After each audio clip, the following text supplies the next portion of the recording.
In 1960, Alexandru Sift, a well-known scientist, traveled to the forest of Hoia Batu, located in East Romania. The Hoia forest had the reputation of being a hotspot for paranormal activity, the main reason for Sift's motivation. He wrote many notes about his experiences there, but many were found burnt upon his death in 1993. The notes that survived detailed his experiments on the forest with test subjects. In every one of his notes, he ended by saying, "Knowledge is harmful. Ignorance is bliss." 10 years later, the Romanian government developed interest in the few notes that survived, so they sought to recreate his experiments. 3 men volunteered for it. They were told this was simply to see how an average person would manage to travel in a foreign territory, using only a compass and a light source. Of course, they were lies, as no sane man would volunteer if they knew what awaited them. They were also told there would be a substantial reward, should they succeed. The first test subject was brought by helicopter into the west zone of the forest at midnight. He carried with him a backpack, food, water, a compass, and an oil lantern with enough oil to last until morning. He was instructed to keep moving east until he hit a road, which would lead him to a cabin where a few government agents awaited him. He was also told to stop every 30 minutes to record any and all events on a sheet of paper. He arrived at the cabin at 2 a.m. He handed the sheet to the agents and was driven to a nearby city where he was handed the reward. His sheet read the following. 12:30 a.m. I stopped at a nearby creek to rest and eat. Being in the forest that night with only an oil lantern for a source of light really managed to scare the hell out of me. I thought I kept seeing more shadows than there really were. 1 a.m. I stopped at a little clearing to change the oil. I swear, there must be something out there following me. I can almost be sure there is a shadow that wasn't from a tree. Maybe an animal? 1:30 a.m. Now I'm definitely freaked out. I saw something staring at me in the distance. I only managed to see its silhouette, but as soon as I looked at it, it vanished. I'm starting to second doubt this experiment. 1:55 a.m. I'm on the road. I can see the cabin from here. That thing from before kept following me.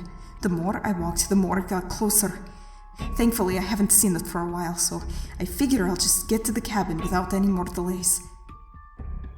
The first subject remained in alarm for a few days afterwards, but soon returned to a calm state.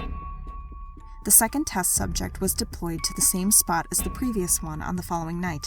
He had the exact same gear, except instead of an oil lantern, he had an infrared camera.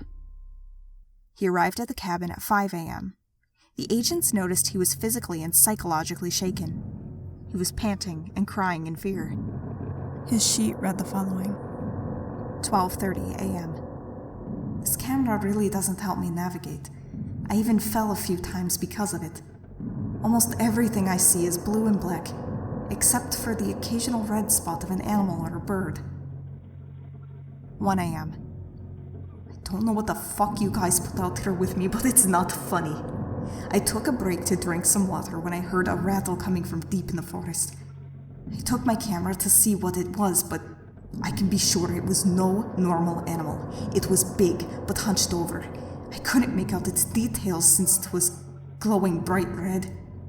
I slowly walked away from it, never losing it from my sight, even though it stayed completely immobile. I found a small ditch to hide.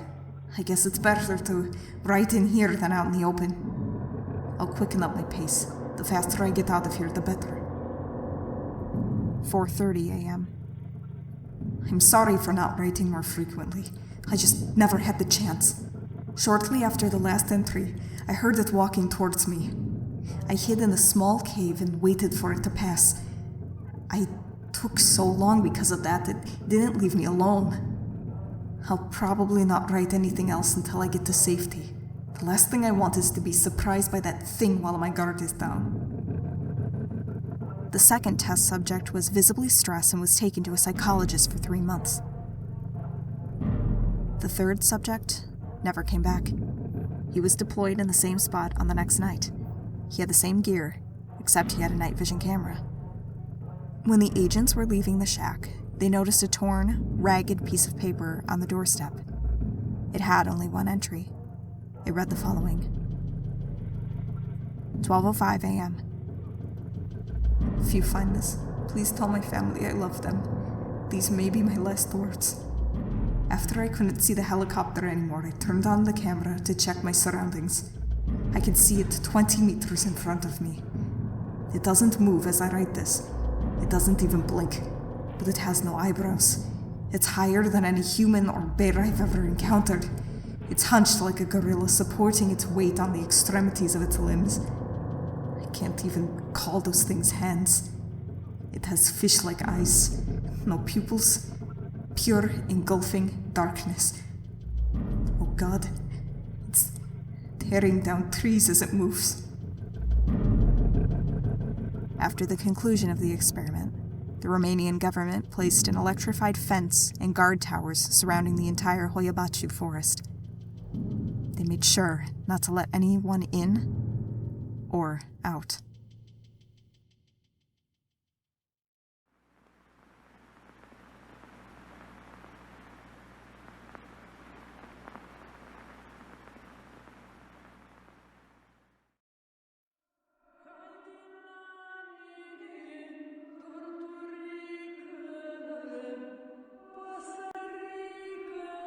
The evil of Hoiabaciu is very real. It is ancient, it is powerful, and it will harm you. For centuries, people have gone missing among the dark trees, only to return years later with no memory of their time within the forest. Or they don't return at all. My people avoid the forest for fear of the malevolent spirits that call it home. Please, I implore you, should you ever find yourself in Cluj-Napoca, do not allow yourself to be beckoned into the clutches of the skeletal trees. You may never make it out again. Though, if you must go, Domnul să fie cu tine. May God be with you.